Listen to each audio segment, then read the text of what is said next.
Hour number 2, Chase and Big Joe, 102.5 The Game here on this Friday. We are live today at 5 Iron Golf over by Vanderbilt. We say hello now to Forever Titans wide receiver Chris Sanders, who joins us on the program. Chris, how are you, my friend? Man, what is going on, fellas? How y'all doing today, man? Y'all enjoying this weather? Are y'all actually golfing, or are you just at a place? No, we're at this. It's pretty cool. It's across the street from Vanderbilt. It's got golf simulators. It's inside, but it's very, very nice.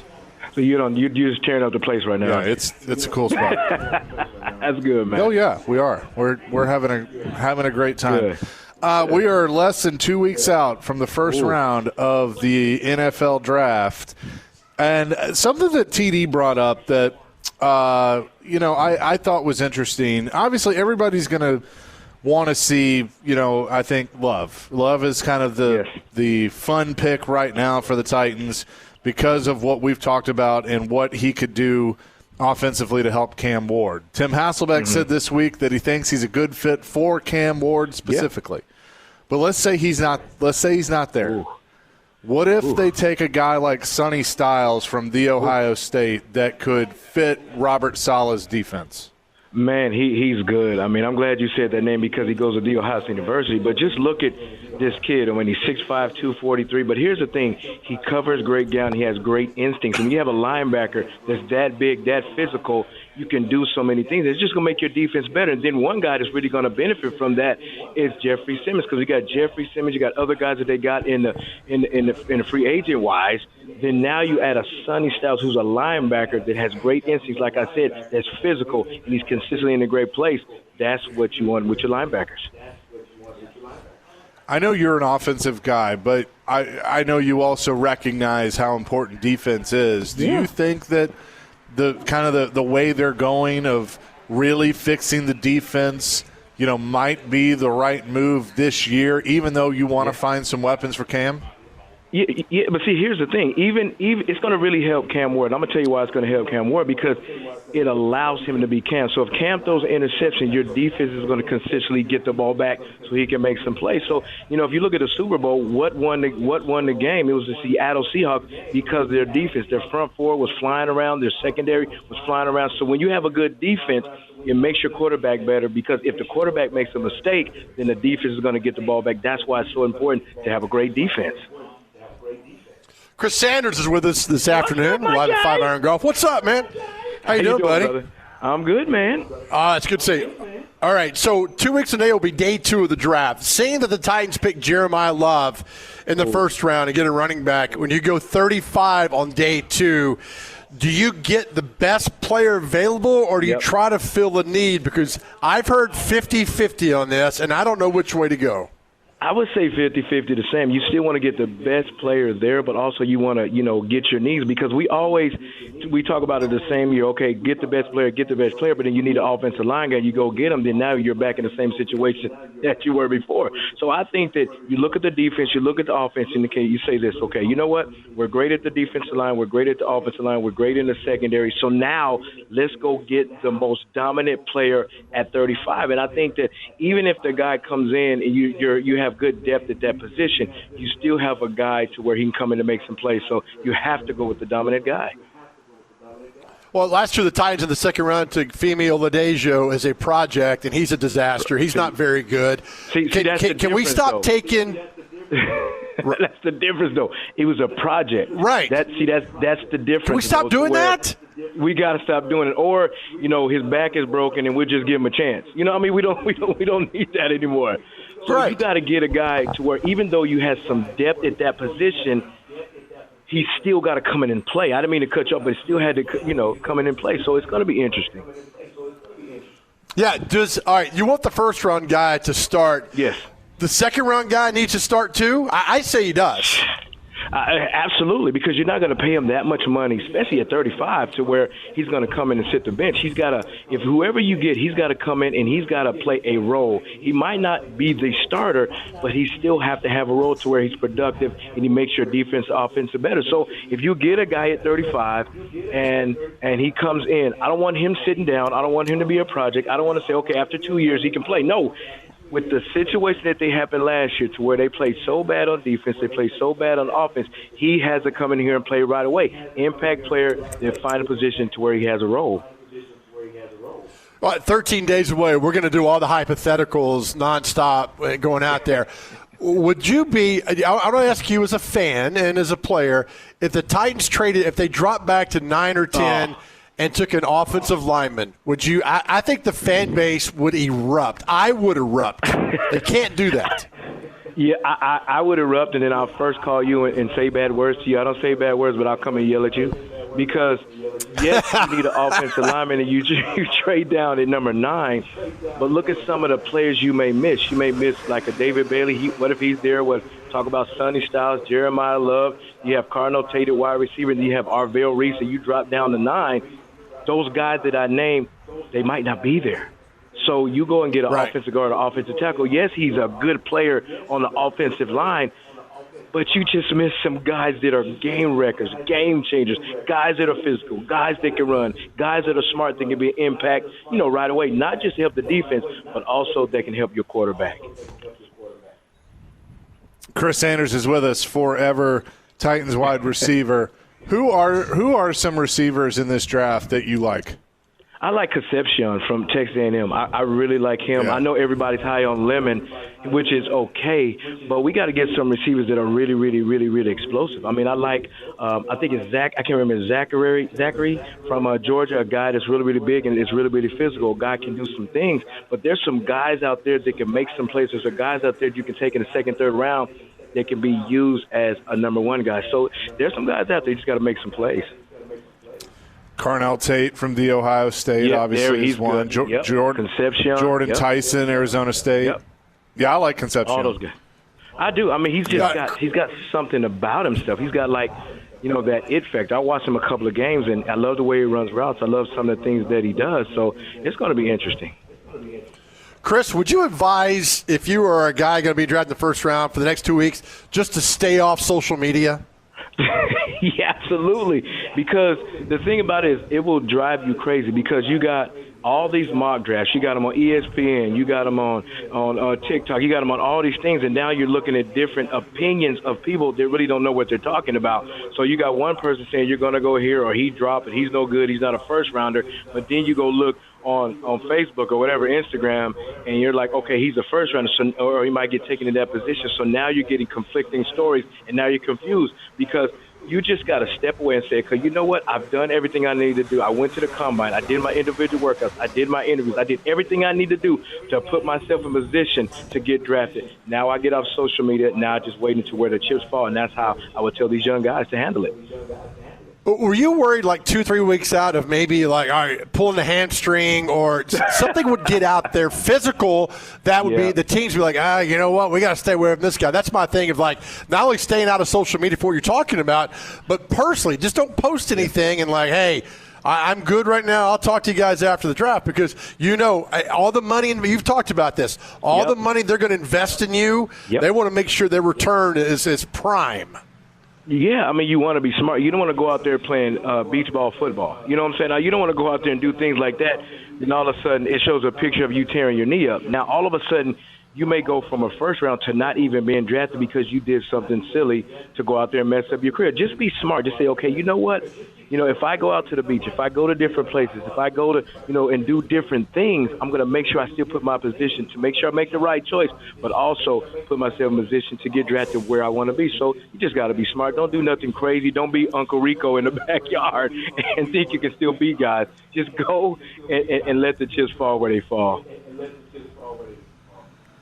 He is Chris Sanders, forever Titans wide receiver, joining us here on the program. Chris, thank you as always, and I hope you have a wonderful weekend.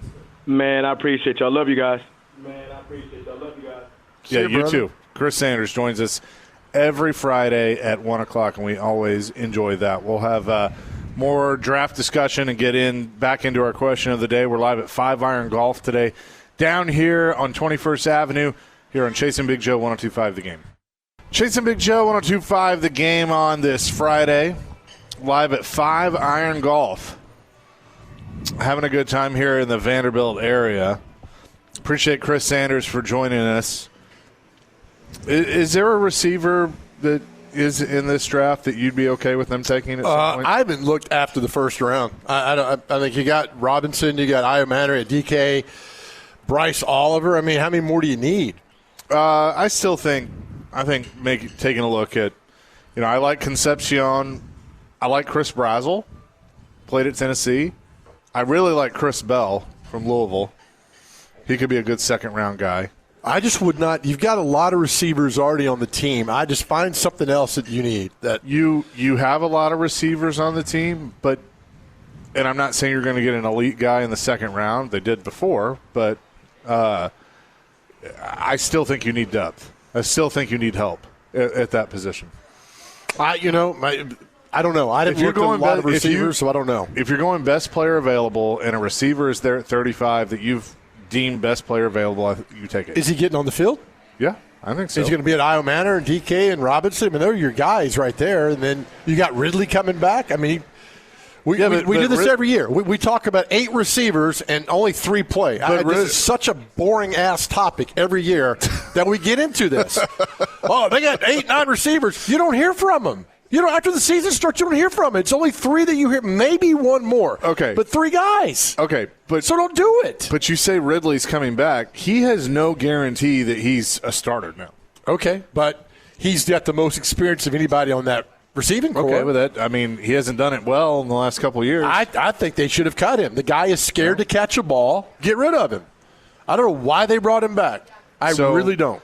I would rather – I don't want to see him take reps from – obviously Robinson or Iomanner or DK or whoever else. I'm with you. I'm totally with you. And then so then you're breaking it down again. I mean, you're getting 32%. Now you're getting 9% of the reps. It's just, it's too much. One of the mocks I just looked at has them taking Jeremy Bedard from Alabama. What does he play? Receiver, okay. At 35. All right. Yeah. Second pick. I don't mind him. This team needs linebackers. This team needs backup defensive backs. Yeah. They don't need more receivers. They need offensive line depth. No more receivers. Okay. I am making a conversation. Watch them take a receiver at 4. And you hear this explosion in Donaldson. Like, oh, my God, that's Joe. Adam in Portland wants to weigh in on the Titans draft pick. Adam, what's up? Hey, what's up, man? Hey, I feel like, and I hear you guys talk about Sonny Styles. I don't really love that because of somebody like Rashaan Evans. I think he's ruined me of picking linebackers too high.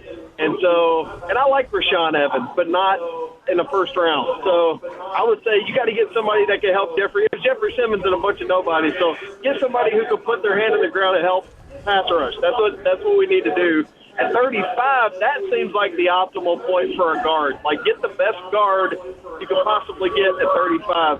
But I'm with Joe. Like, we've got receivers, and dude's proven that he can draft good receivers late. So if he's already done that, then if you want a receiver in the 4th round again, go get another receiver. But I'm with you guys. We got way too many needs to be blowing it in the first 2 rounds. Okay, thanks for the call, Adam. Perfect call. Thanks, buddy. But here's my thing on a guard. Unless I am truly blown away, I'm not taking a guard at 35. I can get a guard in the 4th or 5th. I mean, that's just – I learned that from Floyd. But you look at drafts across the league, you can find good interior offensive linemen in, day 2, day 3. The Titans haven't been able to do that. It's like that's been a problem for them. Well, but they had the savior in Bill Callahan, apparently. Here's another mock. Here we go. They took Ruben Bain first. I don't know who this guy is. And then C.J. Allen, linebacker out of Georgia, in the 2nd round. I wouldn't mind that. I like him. I wouldn't mind it. They got a good linebacker there. You need a headhunter. This team has not had a really good middle linebacker for a long time. That'd be great. Has he had any motor vehicle violations? I'm sure he has. Look into that, man, to see where he is. But, no, I wouldn't mind that at all. I mean, get somebody that's going to just be consumed with tackling and knocking your head off. What position, and I'm talking first 3 rounds, which I consider the money rounds. If the Titans take this position, you're going to lose your mind over. In a bad way. In the first 3 rounds? Yeah. A wide receiver. Serious. They've got enough. They've got enough receivers. Don't waste a pick. They wasted a second round last year on Oladejo, who was terrible. Right? Second round pick, you've got to play at least 80% of the snaps and make a positive impact. Yeah. He did not. I agree. Like, again, that's why I say your first 3 picks should be playing for you. Yeah, and look, you still need a center. I mean, I know Schlotman, or whatever his name is the guy there, but is he? I mean, do you need to draft one that's going to be coming in? I mean, we got a depth, and the best part about training camp is fighting this out. Brian Callahan didn't understand that. Robert Saleh, I'm sure, understands competition in camp.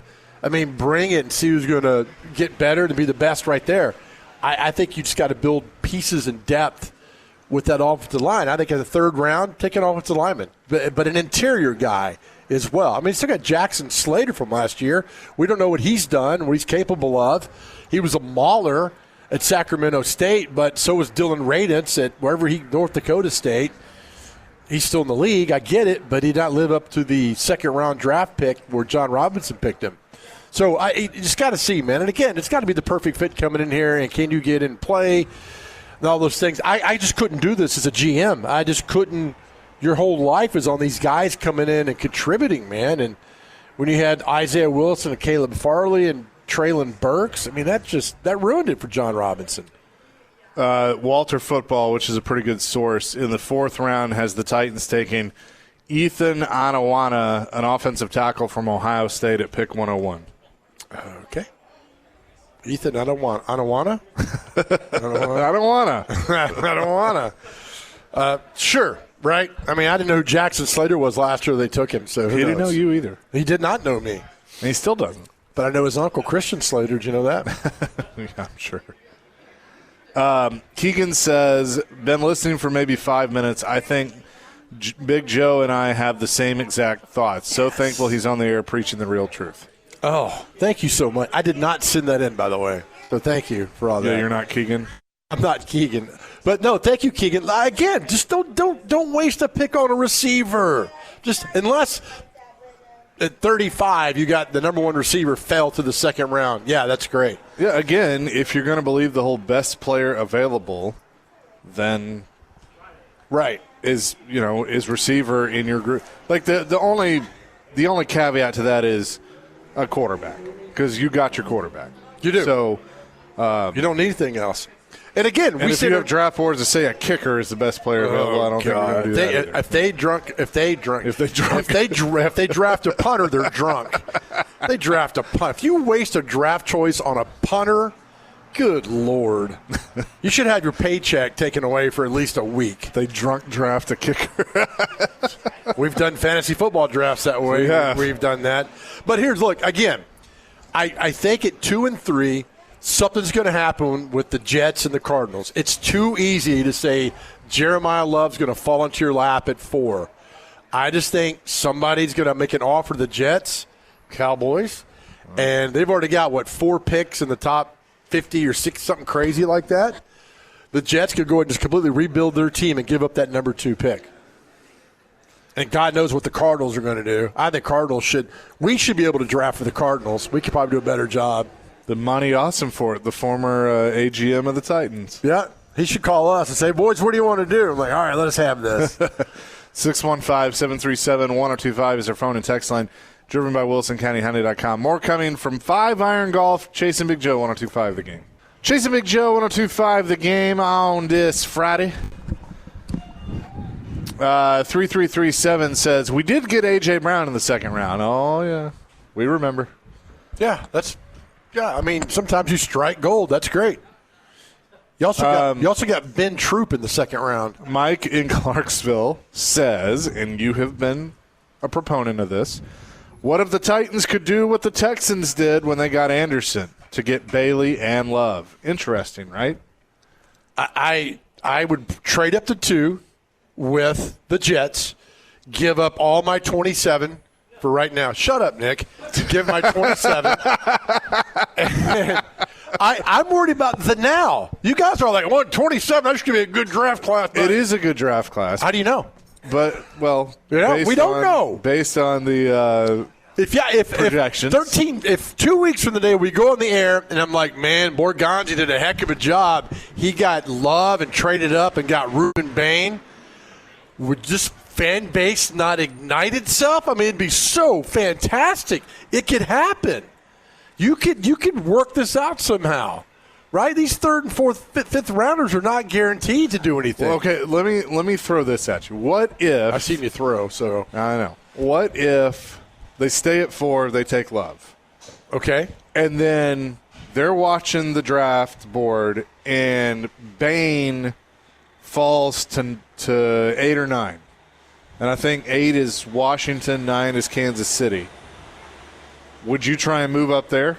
Because you're not giving up as much as you would to have to move up to 2. God, now you're making my head hurt. I don't know. Like if they really, really like Bain, but they liked Love more to take him at 4, but they see he's dropped down some, he's going towards the end of the top 10, you obviously you're giving up 35. Like 35 is going away if you're trying to move up. But do whatever trade package you need to do to move up to 8 or 9. I'd get rid of the second and third this year and my first next year to move up.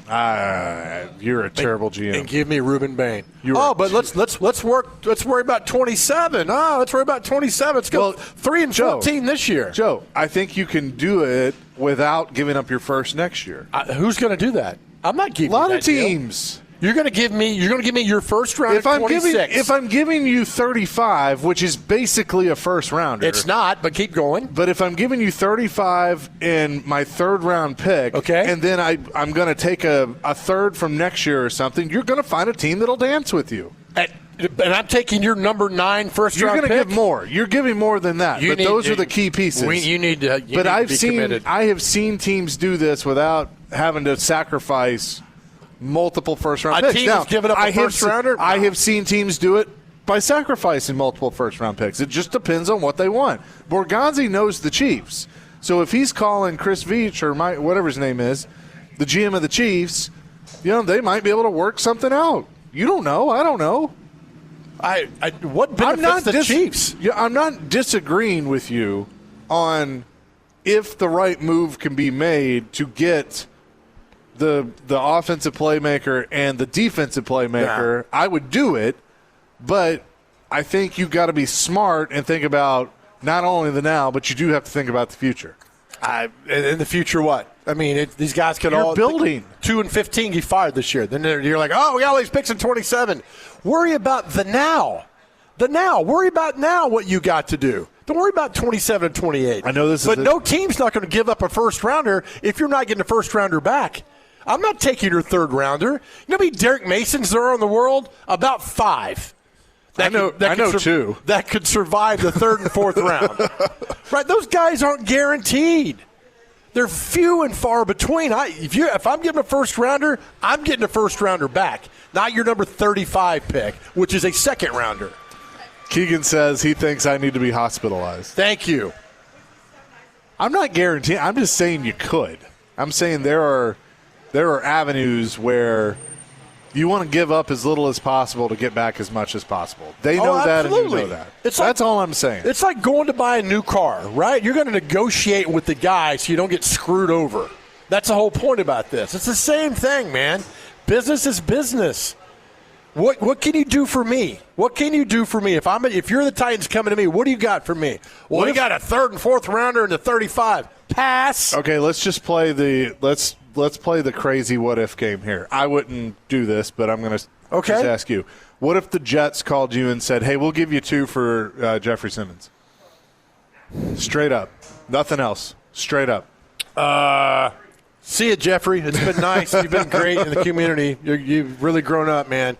Bye. He's going into his 8th year. Yeah. But You're then number 2. But then you know what you're going to do with some of this draft? You're going to try and find the next Jeffrey Simmons. All right. So you think he's going to be here 3 years from now? Yes. I don't know. I do. Man. But you're giving me number 2 and for Jeffrey Simmons? I'd have to think. I'd really have to think about it because you're getting your pass rusher and Love. Could you? So now you got 2 and 4. Now I call the Cardinals, and I said, "Hey, What if I give you 27, my first, second, and third rounder, and I give you my second, third rounder this year? Then you got second, third, and fourth in the draft. You get Bain, Bailey, and Jeremiah. I mean, that would be the greatest draft night ever. Hang on. What am I giving up? So we have the number 2. Yep. And you got 4. Call the Cardinals. Okay. And say, I want your number 3. So I'm going to give you 27, my first and second rounder. 26, I'm going to give you my third and fifth rounder. So I would have 2, 3, and 4, and 35. No, 35's gone to the Cardinals. And we can have a ball with this. So the Cardinals are getting 35, and they're getting your next year's 1 and 2. To move up to 3. And you got second, 3, and 4. No team's ever done that. No team's ever done that. I'm going to give them. Here we go. Keep 35. Give them 1 and 2 next year and 66 this year. No, man. You're switching up. We're giving up the third pick. We want your 35. Okay. Then I'm keeping my third this year. So you're not going to trade with me? I'm not. I mean, I see what you're saying, though. I don't know. No team's ever done that. Now, you got to say goodbye to Jeffrey Simmons. I get that. But you got Love. You got Bain. And then who knows what you can get. Get an offensive tackle there. I mean, why not? I mean, you got 2 main things. Or go after Bailey. Upset the whole draft board. Get Bailey, you know what? Hang on. And do that, man. Just have something crazy. I bet you Borgonzi, he's a big fan of the show, I'm told, is like, these guys are drinking on the job. We are going to look at the draft value chart. Okay. We're going to – all right, hang on. So, according to the Jimmy Johnson draft value chart – Tennessee's 4th overall pick is worth 1,800 points. Okay. Arizona, the 3rd pick is 2,200 is All what right. it's worth. So basically, you have to give up enough to meet that value, according to the Jimmy Johnson draft chart. Okay. All right. So let's say to move to – let's just talk about your move to 3. To move to 3, you're saying give up 35, which is worth 550. Okay. And you're throwing in the 3rd? Yes. All right, that's 260, so you're at 810. You need 2,200. Now, how can I look at next year? I don't know how to look at next year. But that's the problem. You don't know the value because you don't know where you would be picking. Okay. Next year. But according to, looking at it that way in the Jimmy Johnson draft model, that's pretty – it's pretty crazy. Well, it's not going to happen, and I get all that. But, I mean, it is it's something, right? I mean, there's all these possibilities that are happening out there that you could do, and so who knows? 615-737-1025. Mike in Clarksville says Reese, Bailey, and Love. God, could you imagine?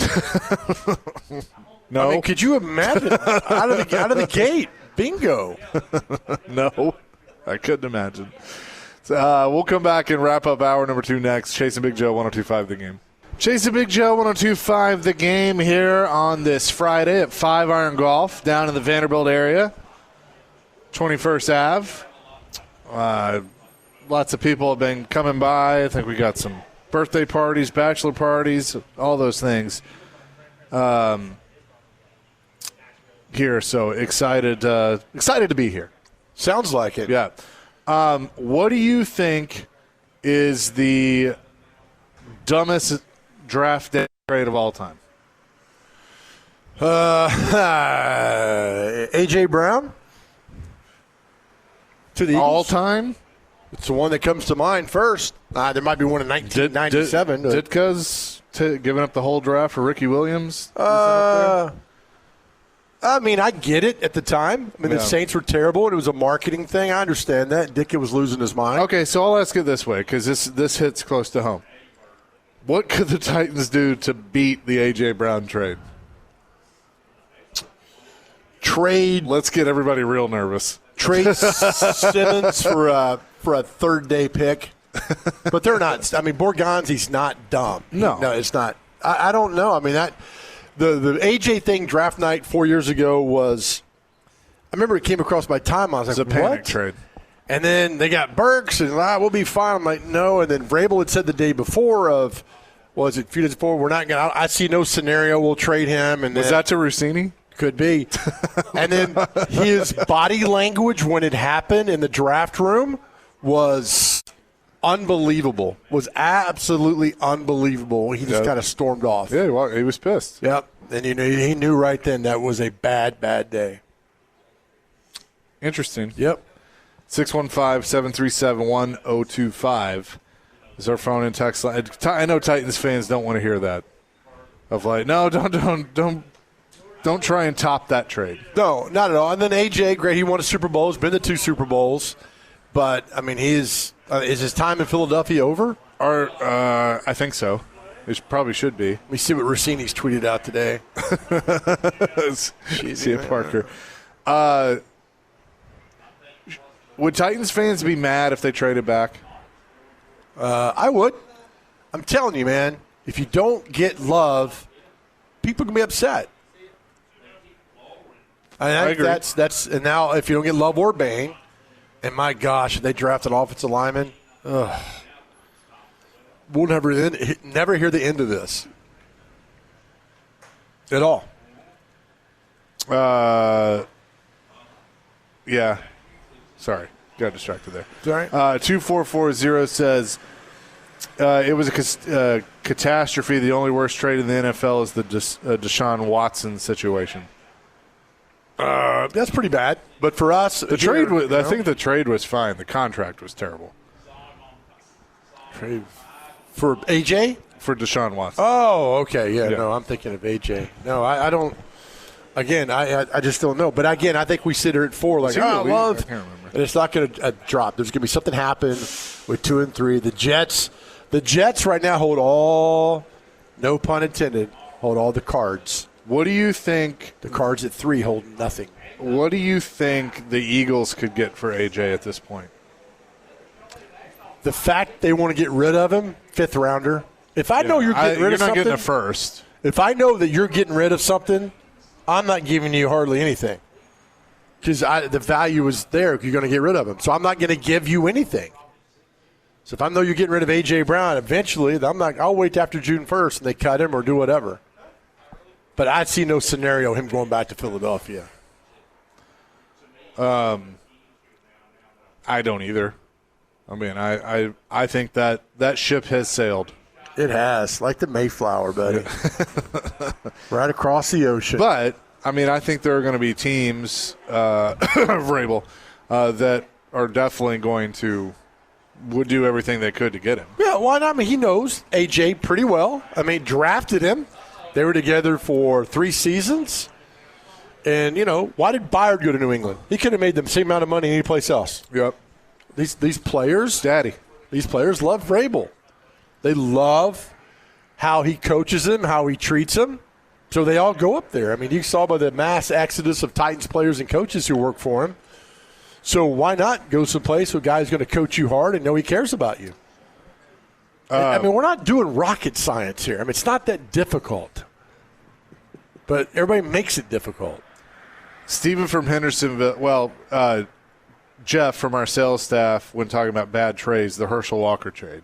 Was that a draft day trade? I don't think it was a draft day. It was around that. I mean, it wasn't a draft day trade, but it was around it. Yeah, but I say day and around. Yeah, well, that wouldn't. No, I mean, I get it. It was like good it for better. the Cowboys. I like it better on draft day. That sounds better. But that documentary when Jimmy Johnson called and said, "Hey, Sonny Weaver. and said we're going to cut all 5 of the Vikings players we got. And the Vikings like, no, you're not. And Johnson like, yeah, we are, because that triggered the other part of the trade clause in there and just took off. I just love the stones on Johnson when he said, yeah, we're going to cut those guys. Yep. What? No, we're going to cut them. A trade like that will never be executed again. What's the other one that came close a few years ago that was pretty bad? Besides A.J. Brown going to the Eagles. God, somebody gave up like 3 or 4 players. Was it football? I can't remember what it was. So Stephen from Hendersonville says, looking at the Jimmy Johnson chart, to get Cardinals' 3rd overall pick, the Titans would need to give up their 2026 second and third and 2027 first and second. All day long, baby. That's perfect right there. Thank you. Absolutely. Matt says the players aren't the only people who love Vrabel. I don't know where that's going. Oh, what does that mean? Huh? Certain reporters, maybe? I don't know what that means at all. I don't know. Where are their friends at?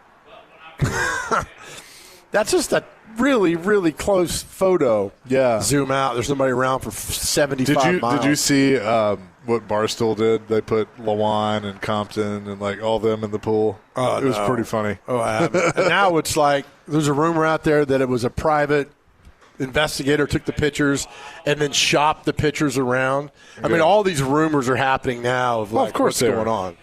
So nobody really knows. 3 people know the truth. Vrabel, Rossini, and the photographer. And the good Lord. And him, too. And the good Lord. 615-737-1025. We'll come back with more in hour number 3, including Sean Henry at the bottom of the hour. Chasing Big Joe, 102.5 The Game.